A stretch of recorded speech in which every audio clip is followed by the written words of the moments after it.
नमस्कार साथियों, मैं मनोहर कुमार आप सभी का अपने इस यूट्यूब चैनल एजुकेशन हब में स्वागत करता हूं। जी हाँ, आज हम लोग एक नए टॉपिक और अगले टॉपिक के बारे में पढ़ने वाले हैं, जिसका नाम है गुप्त साम्राज्य।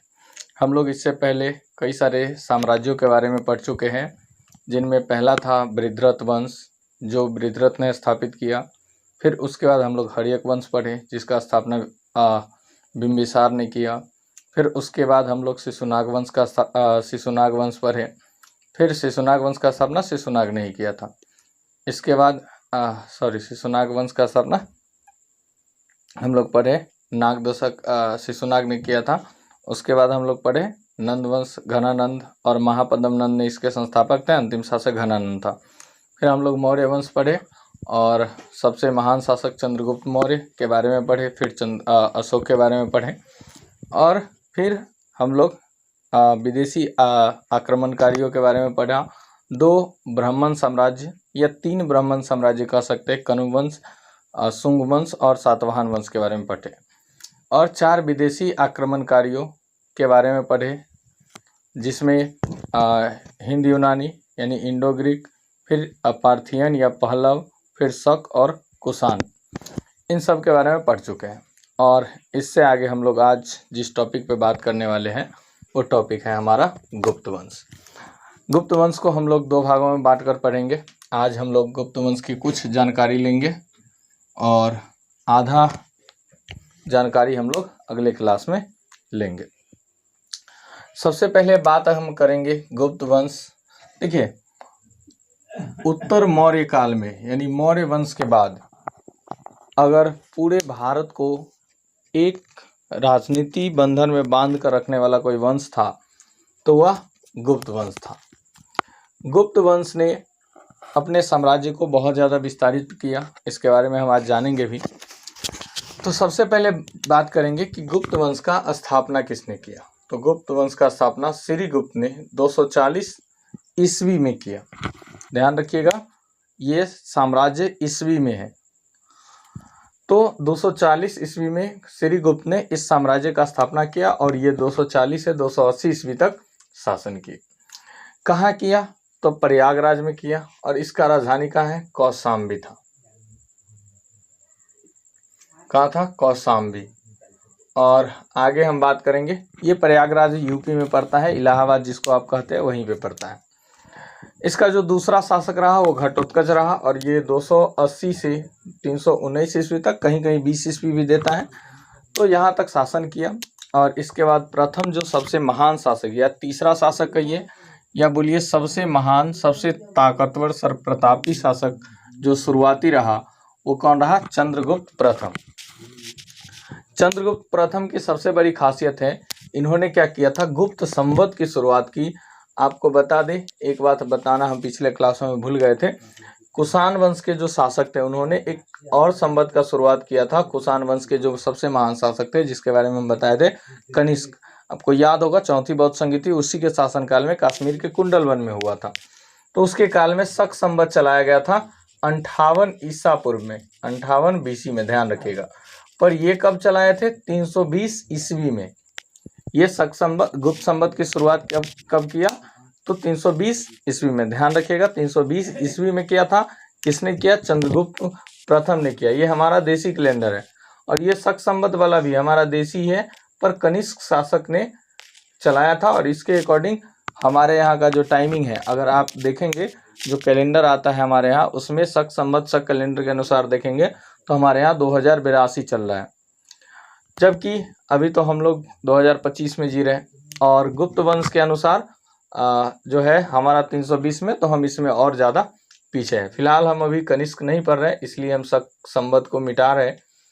और जो गुप्त साम्राज्य था, ये चंद्रगुप्त प्रथम था, ये कब से कब तक शासन किया? 319 से 350 ईस्वी तक शासन किया। इन्होंने एक उपाधि धारण की जिसका नाम था महाराजाधिराज। क्या उपाधि धारण किया? महाराजाधिराज। किसकी उपाधि है? तो चंद्रगुप्त प्रथम की उपाधि है और इन्होंने महाराजाधिराज की उपाधि धारण की। इनकी पत्नी का नाम देवी था और देवी कहाँ की थी?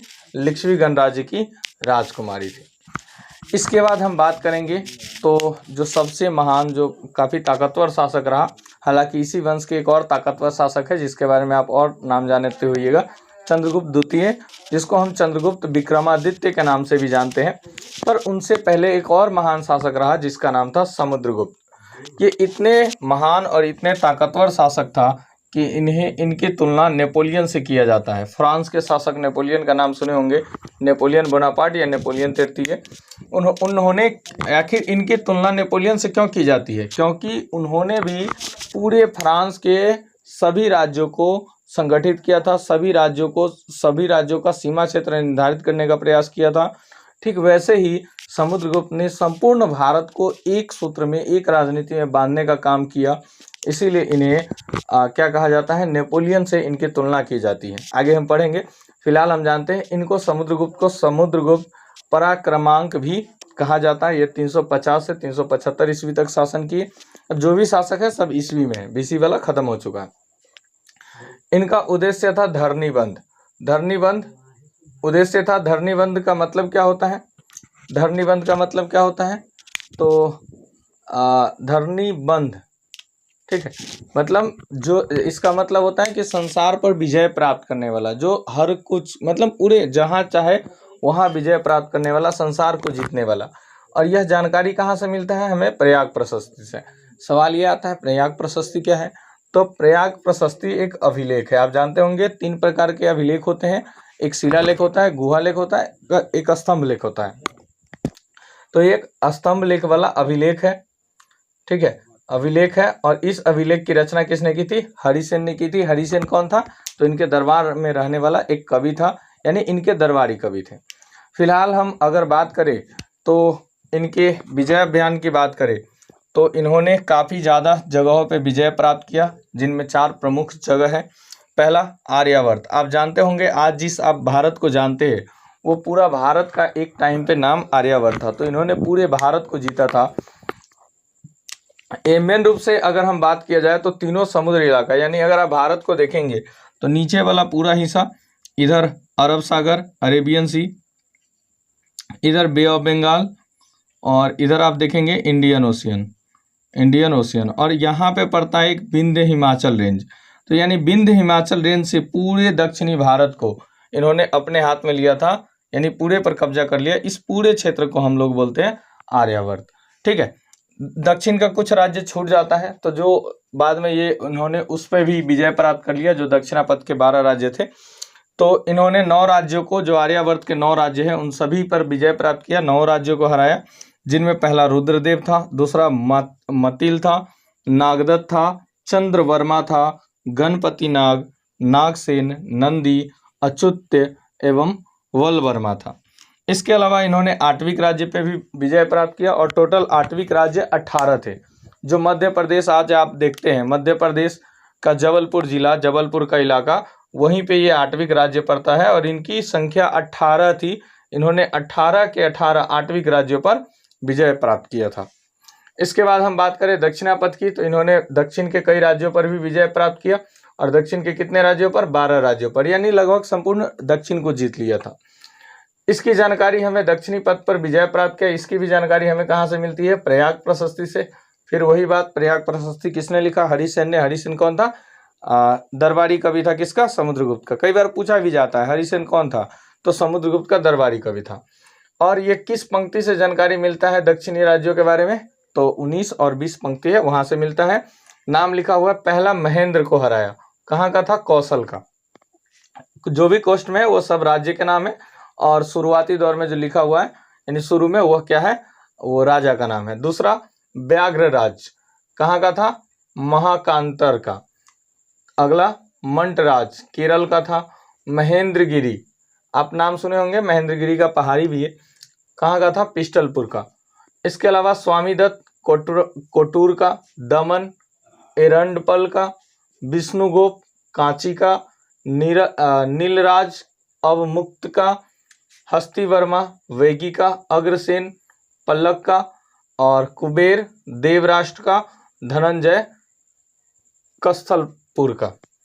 तो ये टोटल 12 राज्य हैं। हालांकि एग्जाम में ये 12 राज्य नहीं पूछे जाते हैं, पर इतना ध्यान रखना है कि इन्होंने दक्षिणापथ के कितने राज्यों पर विजय प्राप्त किया, तो ये 12 राज्यों पर विजय प्राप्त किया। ये क्वेश्चन पूछा जाता है, बाकी राज्यों के नाम नहीं पूछे जाते हैं, तो इसके लिए ज़्यादा घबराने की कोई ज़रूरत नहीं है।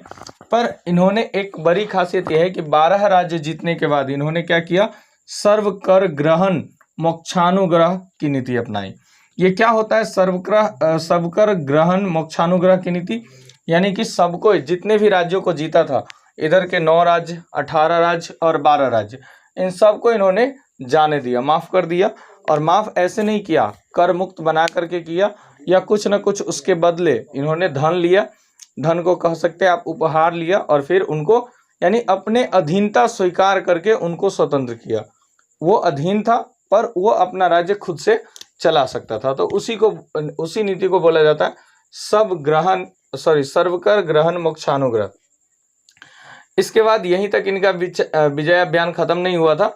अगला विजय अभियान था सीमावर्ती राज्यों के लिए, और सीमावर्ती राज्यों में 9 गणराज्य और 5 राज्यों पर विजय प्राप्त किया। यानी सीमावर्ती राज्य में भी 9, 5, 13 टोटल राज्यों की बात करें तो 9 राज्य आर्यावर्त का, 18 आठवीं का, 27 हो गए, और 12 दक्षिणापथ का। 27 और 12 7 2 9 यानी 39, 39 और 5 कितना हो गया, 9 5 13 9 5 14 44, और 44 और 9 9 4 13 53 राज्यों पर इन्होंने 53 राज्यों को अपने अधीनता स्वीकार कराया, यानी 53 राज्यों पर जीत हासिल किया था। सोचिए कितना बड़ा विजय अभियान चलाया था, और कितने ताकतवर और साथ ही कितने साहसी व्यक्ति थे। इसके अलावा 9 गणराज्यों को हराया और 5 राज्यों को, 5 राज्य का नाम समतट, कामरूप, दाकव, कर्तरीपुर और नेपाल। ध्यान रखिएगा, इन्होंने नेपाल को भी अपने अधीनता में लाया था और भारत में मिला लिया था। इसके बाद आगे हम बात करें तो इन्होंने 9 गणराज्यों को, जिसमें मालव, अर्जुन नायर, यौधेय, मद्र, आप मद्र का नाम सुने होंगे, मद्र देश की राजकुमारी से कौन शादी किया था?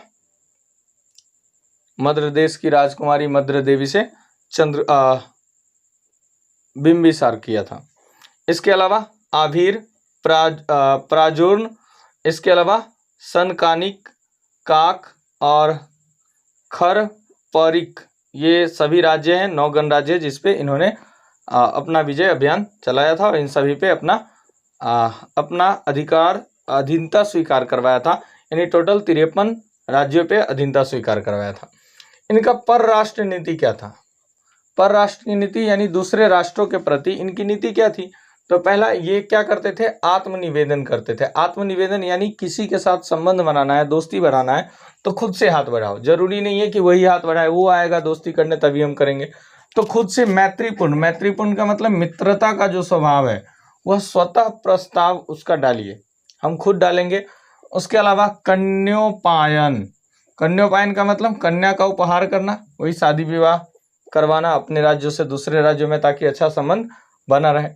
इसके अलावा दान का मतलब क्या हुआ कि स्थानीय वस्तु जो आपके क्षेत्र में मिलता है किसी और क्षेत्र में नहीं मिलता है। जैसे कि अभी वर्तमान में जीआई टैग प्रचलित है, जो किसी क्षेत्र में ही उगाया जाता है या जिसका उत्पादन किया जाता है, जो प्रोडक्ट किसी क्षेत्र में बनता है उसके लिए हम क्या यूज करते हैं, जीआई टैग। ठीक उसी प्रकार से उस समय दान था कि स्थानीय वस्तुओं का भेंट करिए यानी दान करिए। ठीक है। इसके अलावा गुरुन मुद्रा से अंकित राजाज्ञा पाने की याचना था, यानी राज आज्ञा जब मिलता था तो उस पे गुरुन मुद्रा अंकित होता था। आगे हम बात करें इनकी विशेषता क्या है, तो ये सबसे पहला बहुत बड़े संगीत प्रेमी थे। कैसे पता चलता है, तो इनके समय में जो इनके सिक्के मिले उनमें इन्हें बांसुरी बजाते हुए देखा गया, इसी वजह से इन्हें हम संगीत प्रेमी भी बोलते हैं।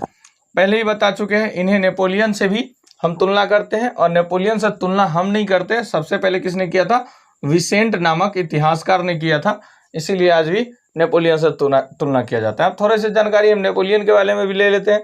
हालांकि आपको बता चुके हैं नेपोलियन 1769 टू 1821 ईस्वी तक शासन किया। कहाँ, फ्रांस में। फ्रांस का राजा था। पूरे फ्रांस में इन्होंने राष्ट्रवाद का जनक माना जाता है। साथ पूरे फ्रांस में नहीं, पूरे यूरोप में इन्होंने फ्रांस का सीमा निर्धारित किया, और इसके अलावा इन्होंने फ्रांस की एकता के लिए आगे काम भी किया। हालांकि अंत में नेपोलियन मारा गया, कमजोर पड़ गया। आपको पता होगा या नहीं पता होगा तो जान लीजिए, 1821 में इनको वियना सम्मेलन द्वारा पराजित कर दिया गया और इसके बाद मेटरनिक युग की शुरुआत हो गई, यानी मेटरनिक ने इसको हरा दिया था। इनको पकड़ के एक टापू पे जाके फेंक दिया था जहाँ से आने का भी कोई उपाय नहीं था। हालांकि इन्होंने ऐसा ही काम किया, इसीलिए इन्हें यूरोप का समुद्रगुप्त कहा जाता है। ध्यान रखिएगा, नेपोलियन को यूरोप का समुद्रगुप्त और भारत का नेपोलियन किसको कहा जाता है? तो समुद्रगुप्त को। भारत में बात आ जाए तो भारत का नेपोलियन समुद्रगुप्त और यूरोप का समुद्रगुप्त नेपोलियन को कहा जाता है। इन्होंने अश्वमेध यज्ञ भी करवाए थे और स्वाभाविक सी बात है, कोई इतना ताकतवर राजा जो 53 राज्यों को अपने अधीन ले ले, वो अश्वमेध यज्ञ नहीं करवाएगा? ऐसा हो ही नहीं सकता। तभी तो इनके योग्यता का पता चलेगा।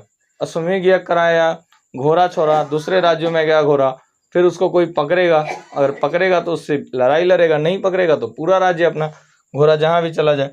इसके बाद दरबारी कवि की बात करें तो इनके दरबारी कवि हरिशन थे, इसके बारे में भी हम बता चुके हैं। इनकी कुछ उपाधियाँ थी जो जानना जरूरी है और जान लीजिए। पहला, अश्वमेधकर्ता, इन्हें अश्वमेधकर्ता भी कहा जाता है। विक्रमंक या विक्रमंक भी कहा जाता है, विक्रमांक भी कहा जाता है। कविराज, ये कवि के भी काव्य लिखने में भी बहुत अच्छे थे, इसीलिए इनको कविराज भी कहा जाता है। और परम भागवत, ध्यान रखिएगा, परम भागवत नाम ग्रहण करने वाले या उपाधि ग्रहण करने वाले समुद्रगुप्त पहले गुप्त शासक थे। गुप्त वंश और भी कई सारे महान काम किए थे। इन्हें गुप्त वंश के काल को भारतीय इतिहास का स्वर्ण काल कहा जाता है, यानी इतना बड़ा साम्राज्य खड़ा किया। आगे हम इनके और शासन के बारे में जानेंगे। इनका उत्तराधिकारी हालांकि बहुत ताकतवर नहीं हुआ, रामगुप्त, आप उसके बारे में जानेंगे। तो इतने कमजोर थे कि उनके पत्नी को कोई दूसरा राजा उठा के ले गया और वो बोल नहीं पाया, और इसी गुस्सा में उनका छोटा भाई चंद्रगुप्त द्वितीय या विक्रमादित्य अपने भाई की ही हत्या कर दी और अपने भाभी से विवाह कर लिया था। तो खैर उसके बारे में हम लोग कल जानेंगे। फिलहाल के लिए इतना ही, धन्यवाद।